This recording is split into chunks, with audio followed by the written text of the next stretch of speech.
So thanks all for being here this afternoon. I'm really happy to get to talk about something that's very dear to my heart.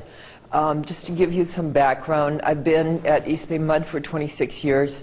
I worked the first 17 years in the Affirmative Action EEO office, and as part of that role, I developed mentoring programs for a couple of different affirmative action programs that we had, an engineering internship program and a welfare to work program. So based on that experience, when I moved to employee development 9 years ago, I got the opportunity to take the lead on developing the mentoring programs for our workforce development academies. And it's something I feel really passionate about, my commitment to mentoring and kind of having the opportunity to share our experience with you and hopefully inspire you is really quite fulfilling. So thanks for the invite. Before we go on, I always like to check in if anyone knows where the word mentor comes from. And Bert, I remember you've heard this presentation before. So where does mentor come from? No guesses? No ideas? Well, you might recall the story of the Odyssey. Do you remember the Odyssey? Odysseus, who was king of Ithaca, goes off to fight the Trojan War. He's gone for 10 years. When he left his son Telemachus. He left mentor in charge of educating his son and guiding and preparing him to become the future king. And at one point, Telemachus, as an adolescent, goes off to try to find his father and help him return to Ithaca. And of course, he faces many challenges. And during that time, Athena appears to him as to guide him and help him. And the beauty of it is that Athena doesn't appear to him as herself. She appears to him as mentor. And I really like to tell this story as a foundation because there's been a lot of interest in mentoring. There's a resurgence of interest in mentoring in the last few years. A lot of it tied into it being a component of leadership development strategies. But I like to emphasize that mentoring and the importance of mentoring is part of our cultural heritage, and it's been with us since the ancient Greeks.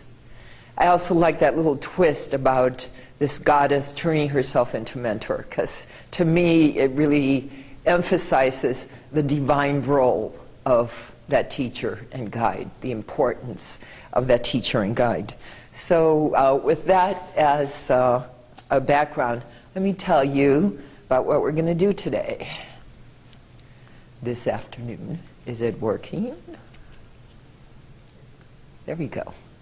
Okay, so I'm going to, first of all, just provide you some context and perspective, because these formal mentoring programs that I'm going to be talking to you about are not standalone. They are part of a strategy for workforce development. They're one of the components of our leadership academies. So I'll talk to you about those components and some of the logistics, about the mentoring and coaching relationships, and then we'll end by going over some of the cost and benefits and lessons learned. First, to just talk about East Bay Mud. Hopefully you're familiar with us. We're across the bay, serve Alameda and parts of Contra Costa County, both water and wastewater, and we currently have 1,750 full-time employees.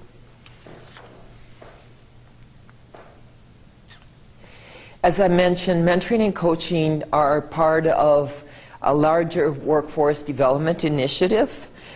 Mentors provide support and accountability to the workshop participants, to the participants in our leadership development programs. They help the employees develop their own problem-solving abilities. They help them think through real-world applications to what the participants are learning in the classroom. They support them in developing individual development plans. And they provide key practical information about the organization. So they help make sure that aspiring leaders develop a broader perspective of the district, develop a broader network of contacts, and are able to apply classroom training to the challenges that they're likely to face at work. So what were our drivers? In 2000, we began to think about this problem of what's going to happen when all the baby boomers retire. There had been a lot of talk about that retirement bubble. So we just thought about it for a while. Finally, by 2003, we thought we should take this more seriously. And we did the numbers, and we looked at the retirement eligibility for the next 5 years and to see where were the impacts going to be. And that analysis was really crucial. It had a major impact, particularly on our managers, because they went from like, oh, we really should do something, to, wow, we could lose 70% of our field supervisors, as an example, 65% of our field supervisors in the next 5 years. So it really made us recognize that what we had been doing just in terms of classroom training that was offered to supervisors and managers, that was not going to be enough to create a new generation of leaders and create people prepared to move into the leadership positions that were inevitably going to be opening up. And out of that came our leadership development academies. The obvious first focus was with those field supervisor positions. We did it strictly based on these numbers. This is where we were going to be hit, really potentially hit very hard. And our field supervisors, that's the heart of the work we do. So it was easy to set the focus in that area. Once we had set the focus, we began to plan on what we would do. And we identified where the likely the vacancies would be and analyzed the work performed by those people. And we looked particularly in terms of competency, we looked at what do our model supervisors have in terms of competencies and skills. Not only that, but what do we need future supervisors to have? Because the demands on supervisors and managers are changing. So as it changes, what else do we need besides what our people currently had? So that was the competencies desired. Then we look at our feeder classes and analyzed what's our experience in terms of the people in the feeder class competing for these higher level positions. Where do they have a hard time? Where are there some skill gaps? And that's how we define the gaps. And then we developed the plan to fill the gap, and that was through the leadership academies. We went on to develop academies at 3 different levels. The first level, lead, was focused on taking journey-level employees and helping them prepare for first-line supervisory positions. The next one, the Pathways Academy, was preparing employees who were already in supervisory positions, for example, foremen, a lot of them were foremen, and help them prepare for assistant superintendent and superintendent positions. And then the last academy, the Management Leadership Academy, took people that were seniors, middle managers, and helped them prepare for division managers and director positions. And the Management Leadership Academy is the only one that we did that was district-wide. The rest of them were focused in construction and maintenance and wastewater, and most recently to the LEAD Academy we added the customer services and rangers. So we've expanded a little bit, but not much. It's still mainly focused on construction and maintenance and wastewater. We've done the LEAD Academy 4 times, had 2 Pathways Academy and only one MLA, as I mentioned. So our objectives for the Academy were to create a pipeline of qualified, a pool of qualified candidates. Not everybody that goes through the Academy is going to get promoted because there are less opportunities. We've had, for example, about 80 graduates of LEAD. They're not all going to get promoted. So it's to create a pool of qualified candidates and to really promote the idea that development is everyone's responsibility, starting with the employee themselves, taking responsibility for their own development, but really expanding that so that supervisors would recognize their responsibility and managers. So really a shift in culture in terms of the development.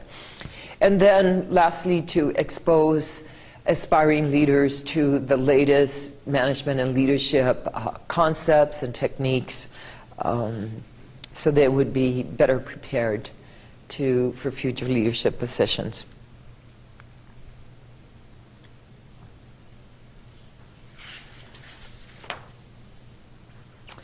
All academies had a similar structure in that you had to apply. It was a competitive selection process. We didn't hand-pick people that we considered high potential. They went through a competitive process. Modeled after a civil service process, not quite as formal, but definitely very similar. So people recognize that it had credibility, they're familiar with it. They all required that people put in a personal time commitment as well as a district time commitment. And the idea was, okay, we're willing to commit to you, to invest in you and your development, but you need to be willing to invest in yourself. So as an example, with LEAD, which is a program that goes over 13 weeks, they're in training once a week, classroom training once a week. Half of those Fridays, it took place on Fridays, half of those Fridays, they were on district time, being paid by the district. The other half, they were on personal time. They also had homework that they had to do on their own time. We also had a training, there was a training component where we covered generic gaps. They were not technical. It was not focused on developing technical skills. So our assumption was that people were technically competent, and what we were addressing were leadership and management skills. To give you an example for LEAD, the curriculum included the first class, which was a class on what we call buddy to boss. How do you make that transition? It's really hard to go from being a friend and a colleague to all of a sudden having those same people report to you. So really talking about that transition and strategies for being successful. We had 2-day business writing course because manager said writing is a lot more important. It used to be that we didn't expect our foremen to do a lot of writing. Now they have to do much more writing. We need them to improve writing skills. We had a basic communication skills class that had a strong component on emotional intelligence. We had a critical thinking class. We had managing conflict. And then we ended with a 2-day situational leadership training. So that's an idea of the kind of curriculum that we had for the academies. And then lastly, they all have some kind of mentoring or coaching component to the academies. Talking a little bit more about these components, they all were modeled on having a cohort group, which means there's a group that begins and ends together. They go through the whole experience together. And that reinforces the development of relationships among the participants and really acknowledges that there's a lot of expertise in the room that they come in with and that they can learn from each other. It's not just the trainers coming in as experts sharing their knowledge, but that everyone in the room has expertise and knowledge that they can share with each other. So it reinforces that mutual support and learning.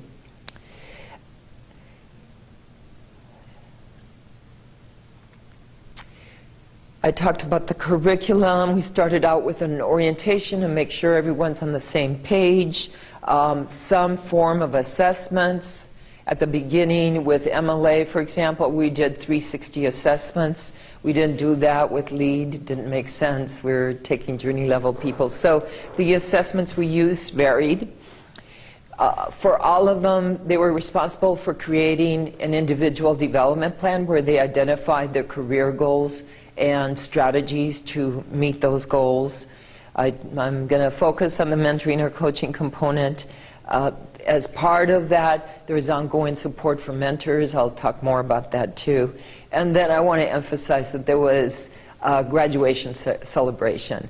And that was an opportunity to celebrate the success of the group. Not only that, but to really present them in their community and in front of supervisors, managers, directors.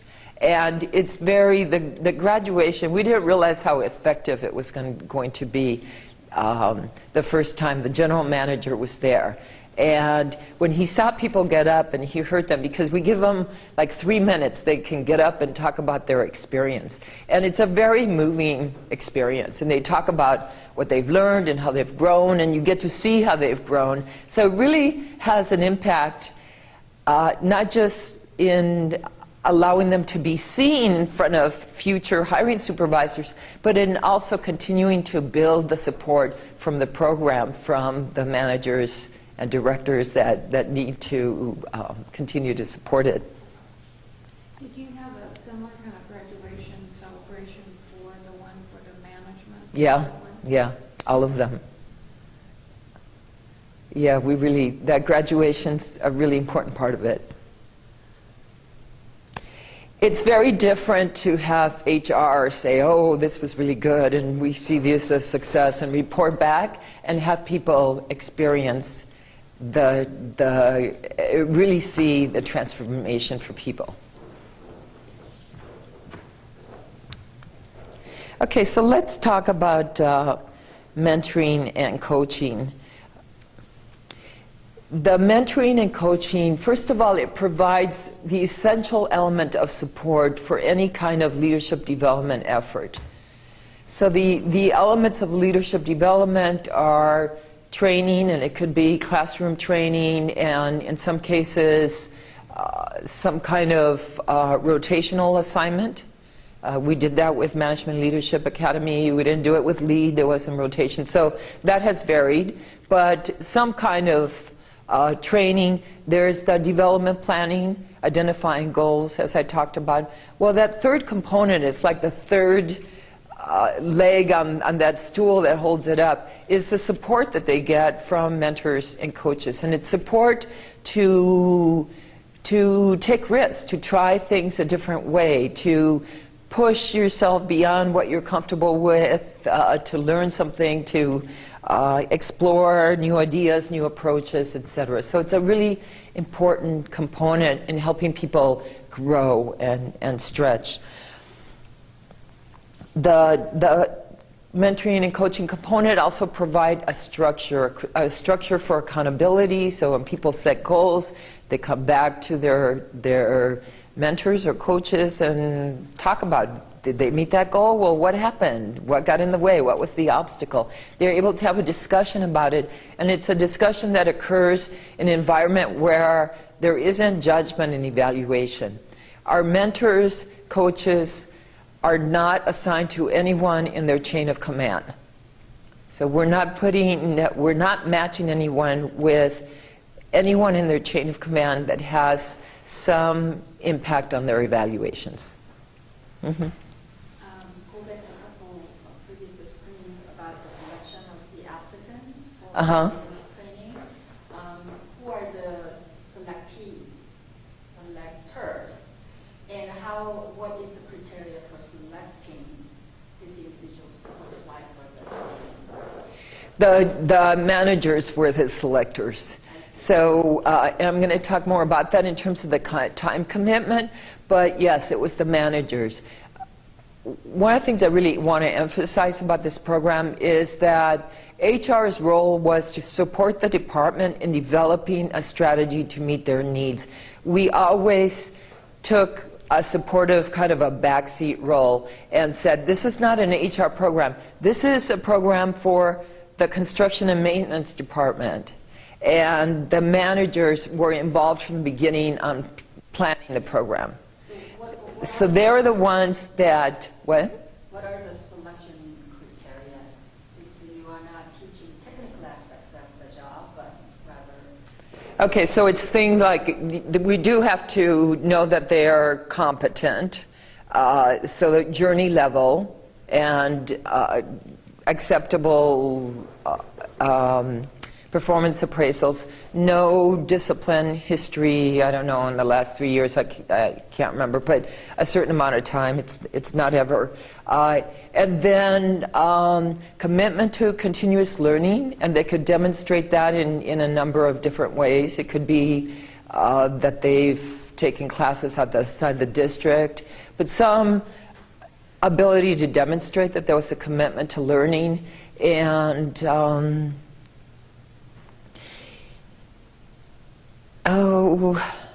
leadership. There are some ways that we evaluated leadership. It got much more complex depending on the academy. So with one academy, we actually, one time, the first time, we put people through a really complex selection process with case studies that had been videotaped, and they responded about how they would handle things, etc. That was like overboard. We didn't do that the second time. But just to tell you that there is a range, and we were looking for leadership potential in some way to either demonstrate it through the work they'd done at the district or outside work. And we encourage them to talk about if they're volunteers, they're involved in the community in some way, to really put forward how they can demonstrate their interest and their potential to develop as leaders. So we're talking about mentors and coaches. So who are the mentors and coaches? How they're selected? Is it volunteer basis or? Okay, I'm going to get to that. All right.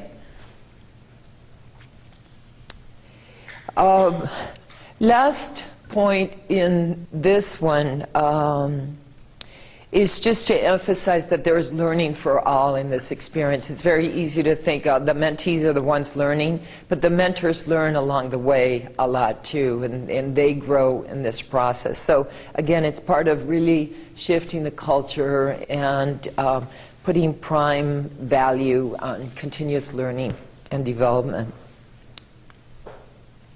So just wanted to acknowledge that there are pros and cons to having external versus internal coaches. And if you have, particularly with coaches, I'm going to talk about why I distinguish those, but with coaches you could have external coaches, they have much more experience, well trained, ready for coaching, well, a lot more expensive too. And they don't have the organizational knowledge that internal staff does. So we were really committed to building on the organizational knowledge and cultivating networks through the use of mentors and coaches, internal coaches. And we went with that. And also, you know, frankly, we didn't have additional money to apply. So it's not free, it takes time, and I'm going to show you the kind of time it takes and what it costs in terms of salary, but it's not additional expenses. So this is our definition of mentor. I won't read it, you can read it yourself. The important thing about this is that it gives us a basis for the criteria to select mentors. The first is that they need to be credible leaders. They need to have credibility. They need to be competent, to be seen as technically competent. The third is that there is a willingness to share their knowledge. And the fourth is that they actually enjoy supporting and helping others to develop. So essentially, that was the criteria for the mentors. Okay, and I also just want to, at this point, mention the difference. I've used mentors and coaches. The way we use it, we talk about the partners for LEAD as mentors, and for Pathways and the Leadership Academy as coaches. Now, mentors, one of the things they do is coach, but mentors also do a lot more teaching, hands-on teaching. And that's why we distinguish, because we're thinking that if you're going from journey level to your very first supervisory position, you're going to need a lot more hands-on support and direct teaching and sharing of information.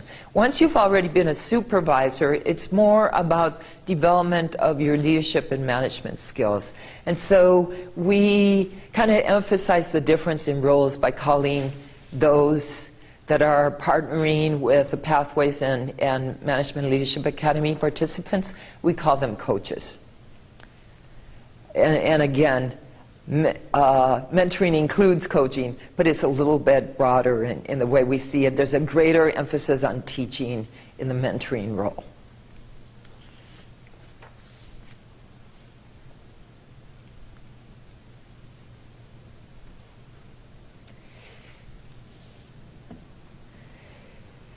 Okay,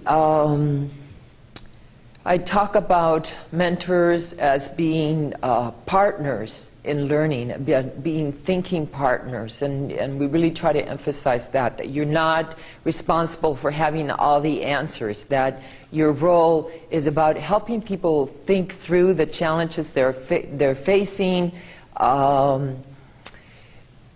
develop their own strategies for facing those challenges, coming up with solutions. So it's a lot more about helping people think for themselves, be better critical thinkers, and able to resolve problems. Some of the things that, some of the ways that mentors can also help their participants be exposed to organizational processes and people within the organization that they wouldn't be exposed without the mentors. To give you a few examples, they could take their partners to a supervisor or management meeting that the participant wouldn't normally go to. So they get to see how it's conducted, what the process is, what happens afterwards, how do you follow up, all those kinds of things. So doing that a few times, and then you become a supervisor for the first time, and you walk into your management meeting, you've already sat at that table, you've been exposed to people, there's a certain level of greater comfort, so you're a little bit ahead. It makes the transition a little bit easier. Another example is to involve the participants in budget preparation. Normally they wouldn't do that as a journey level employee, or to involve them in selection processes, to be on the other side of an interview panel and be part of interviewing and evaluating and preparing the paperwork to justify a hire. Again, not something they would normally be responsible for as a journey level employee. The other really important thing is just expanding their network, introducing them to key players within the organization and really helping them expand their network.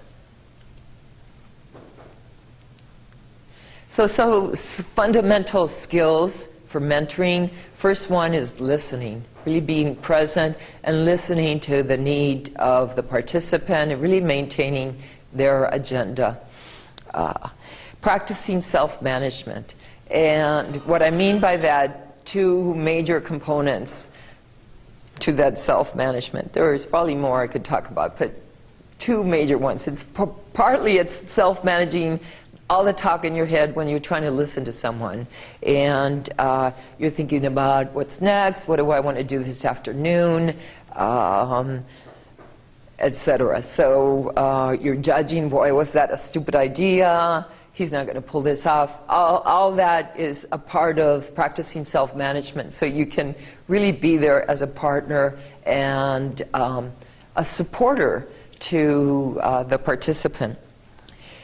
The other part is managing our very human inclination to want to solve other people's problems and just jump in and give advice, rather than helping the person develop their skills to resolve the problems themselves. So it's really part of what we try to help mentors and coaches do, is like hold back from that advice giving and really, again, be a thinking partner, so that people become better thinkers and really increase their confidence in their ability to solve their own problems and meet challenges.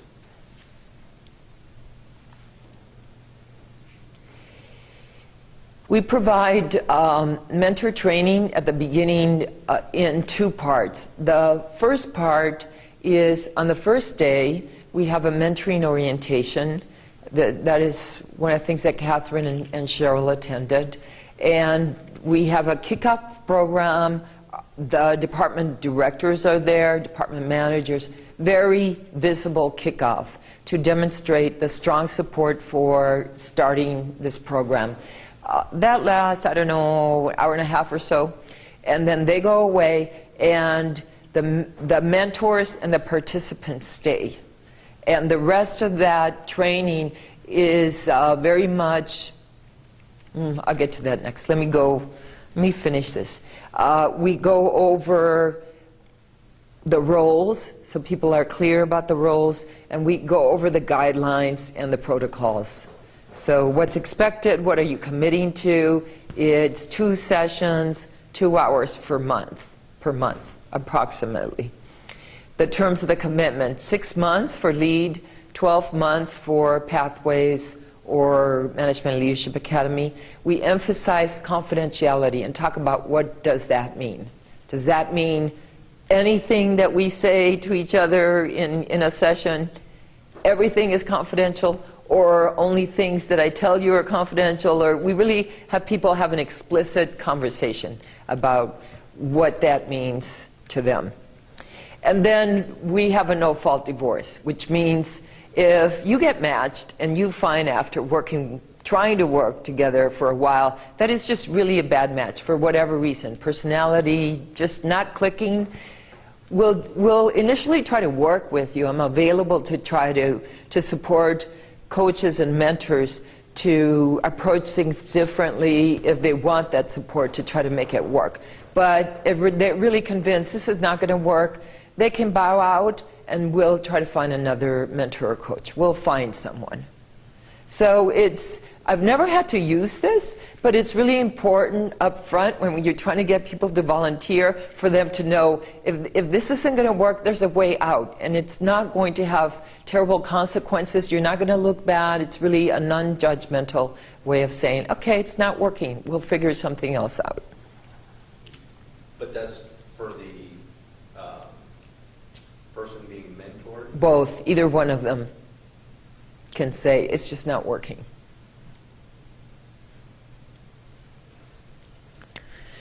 Okay, now about the mentor training.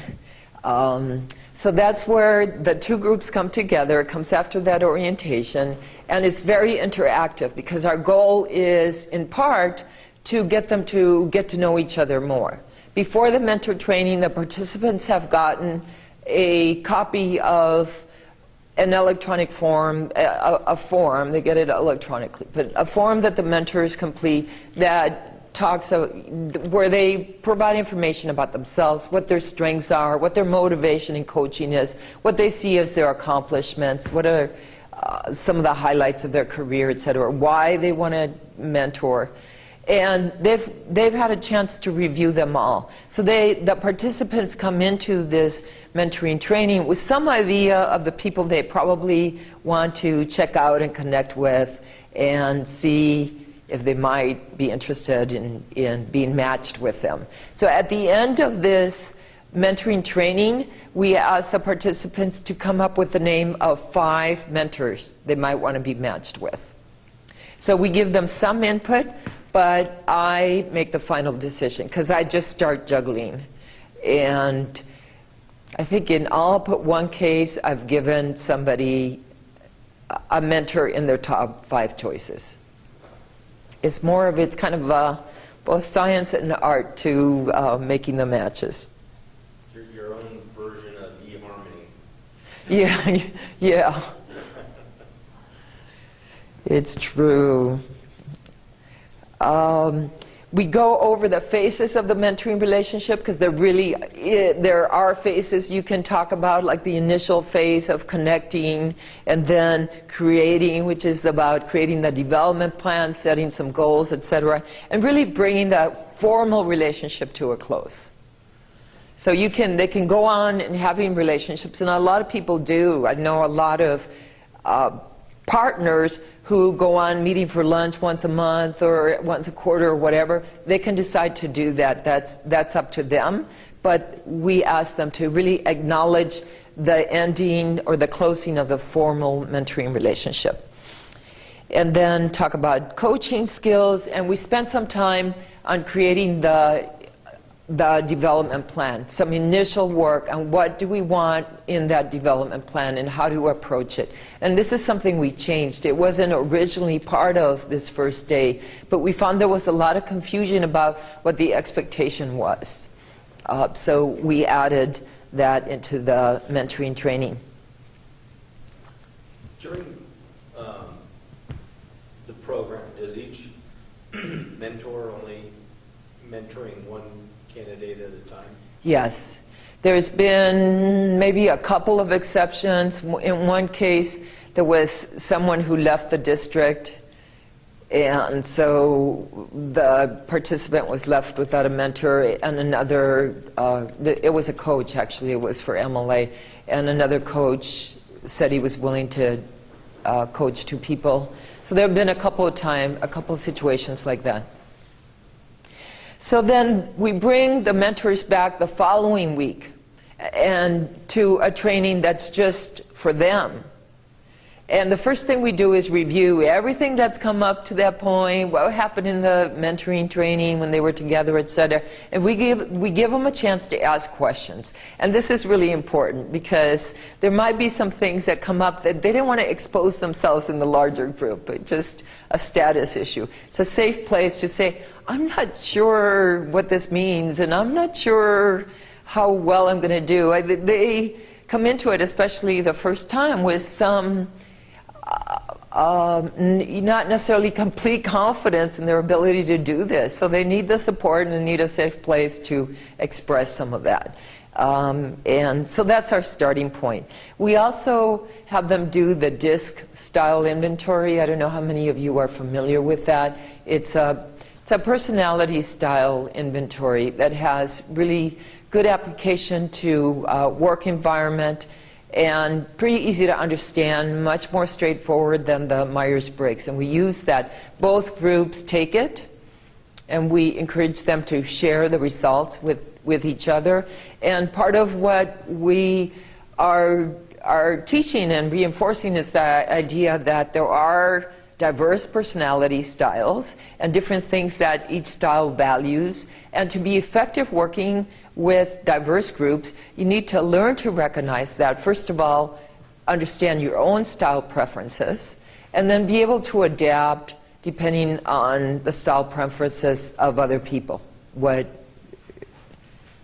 they value, what's important to them, and how can you be more flexible and adaptable to be more effective in working in a diverse work environment. So we go through that, and then lastly, we spend some time on some basic coaching skills. So we partner people and we practice coaching. In addition to the mentoring training at the beginning, the formal training, we have roundtables. We meet once a month, for an hour and a half with the mentors. And it's an opportunity for us as program administrators to provide updates on what's going on, what the homework has been, what's our impressions of the group so far, etc. The mentors also get to share information. They get to share what are the challenges they're facing. They may be stuck on something and someone else has successfully handled that challenge. So they do a lot of sharing with each other and mutual support. So in the process, they're developing relationships with each other. So their network is expanding, and it's not just the participants' network. It also gives us an opportunity to get feedback on the program and the perspective from the mentors. To give you a real simple example, for the Second Academy, we decided we were going to have a homework chart, because the first time around, we expected people to do their homework just based on honor, etc. And it was kind of lax. Some people would do it most of the time, some people would skip, etc. We didn't have a good system to hold people accountable for that. So second time we went overboard, I guess, and we came up with this chart, and it was really visible. We had it out every week, and all of them listed, and they got a star if they completed the assignment. Everyone could see. We try to have fun with it, but that's essentially what it was. Well, we found out from the mentors, they didn't like this at all. They felt it was that they were back in grammar school. It felt, really kiddie. And we got the feedback, and it was like, okay, that makes sense. We understand that. Let's back away from the chart. I mean, we went to them and said, oh, we hear this. You didn't tell us that. We heard it from your mentors. But you know what? We can shift. So we came up with a private way to hold people accountable. And I'm just saying that it's a simple example, but really important, of a couple of things that are really essential for the program. And that is to be open to feedback and to make changes along the way.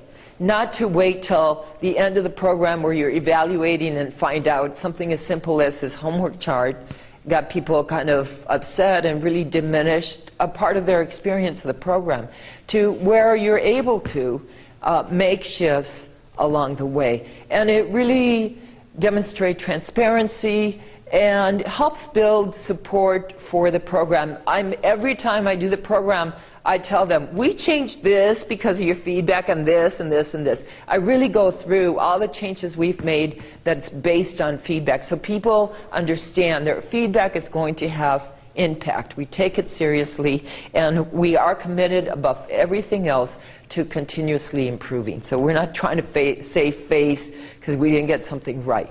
Above all, we want a quality program.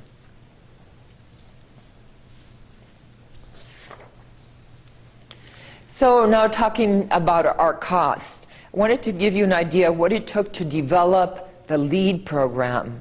So again, that's the overall program, and then the mentoring is one component of it. I'm going to show that to you next.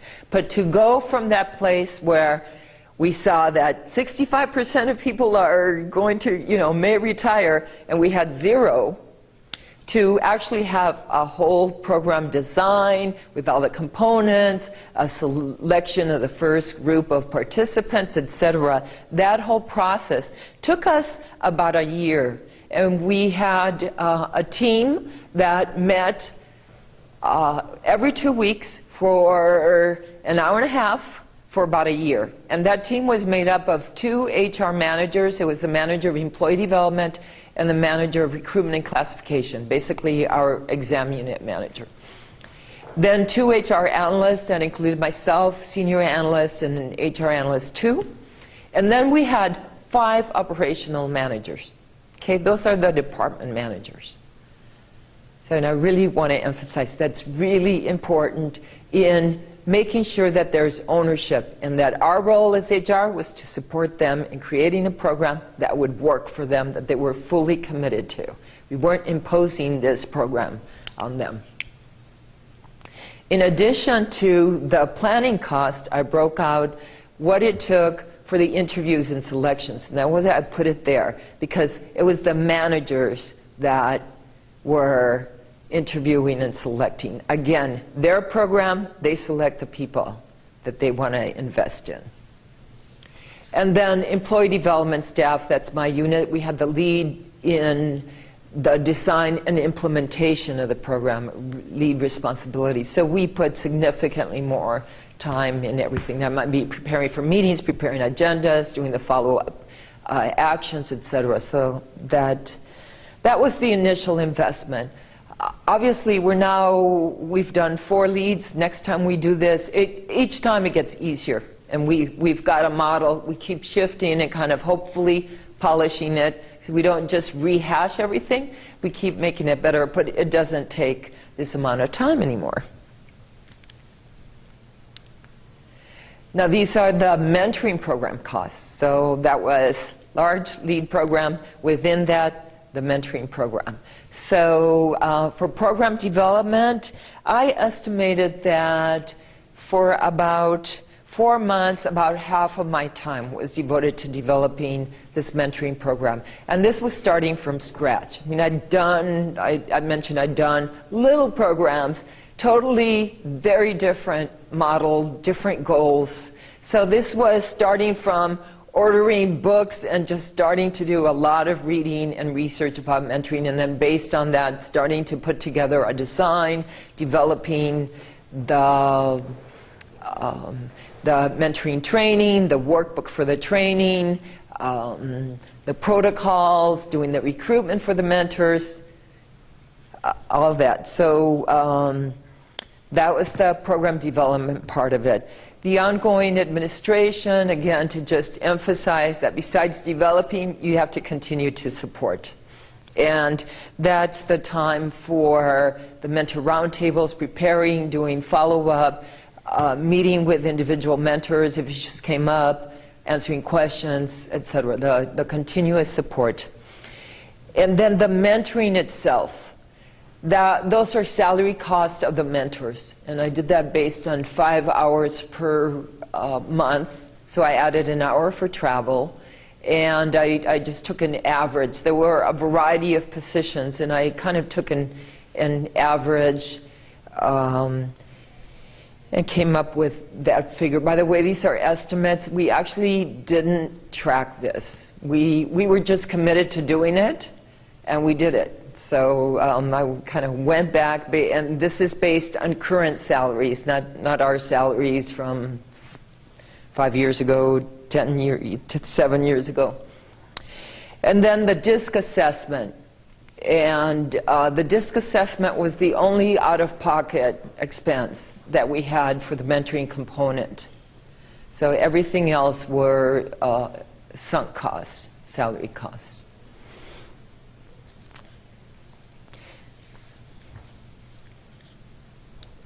Just to give you a breakdown of what the mentor's commitment is, these were how I came up with 55 hours that the mentors committed to, again, for lead.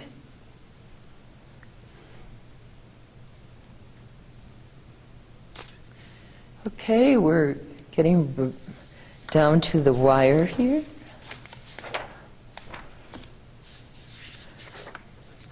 First, let's talk about challenges, and then we'll talk about benefits. The first challenge, as you can imagine, is recruiting mentors. People have a lot on their plate. You ask them to do more? Are you kidding? So it is really challenging. And to meet that challenge, you have to have manager support. It's got to be really clear that managers behind this, that they're going to support it, that they're going to recognize it as important. And I really like to have, as an approach, have the manager do the initial contact with a potential mentor, and then I do follow-up. The very first time I was making presentations at supervisory staff meetings, and I was talking and promoting the program, etc. But in addition, those 5 operational managers that were in our planning team, they were very involved. It's like, you're going to talk to these people, and then after you talk to them, I'll follow up. Do you have any questions? This is how it works. So I follow up. I go in behind them. But the initial contact of saying, this is important and I'd like you to participate, that comes from the manager. That has a really big impact. Now, it has grown, again, because we've grown, and the commitment to it, it's been very visible, and we've really grown. So it's to the point now where I have a lot of graduates of the program who've been promoted and come back as mentors or coaches because they saw the benefits and they're committed to it. They also are really important in recruitment because, again, they saw the benefits. They can talk to their colleagues. Think about doing mentoring. And so I work with some of the graduates' mentors, and they give me leads, and they also do the initial, same kind of thing, do the initial contact, and then I follow up with them. So that's the approach for recruiting. Matching is challenging too, in that the best of all possible worlds, when they talk about mentoring programs, one of the things that's pretty consistently encouraged is that people get to choose their own mentors. Well, we don't have that many. We don't have, like, a population of 80 mentors so that those 20 people could choose among, there'd be lots of choices. We have 20 participants and 20 mentors. We're lucky to get those 20. So it's a fixed number. That's why they have to come up with 5 possible choices. So we kind of combine them having some input with that final part, which is me assigning the actual person. In terms of motivation, we can't mandate motivation. We can't mandate that you be engaged in your mentoring relationship. We consistently promote it. We talk about, have you met with your mentors? Are you seeing? We encourage people to talk about the benefits of that. But in each class, there's been 1, maybe 2 people that haven't quite engaged fully the way we would like to see it happen.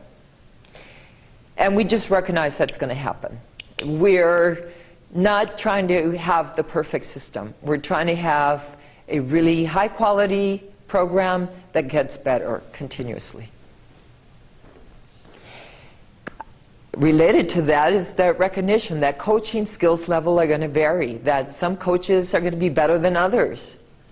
And gee, that's too bad, but that's reality. Again, the same thing. That's part of the package when you're working with people that are not professional coaches, when you're working with current supervisors. And we try to build on those strengths and again, provide ongoing training so that people are getting better, are continuously learning and improving. And then that last point about it's a new experience for all of us.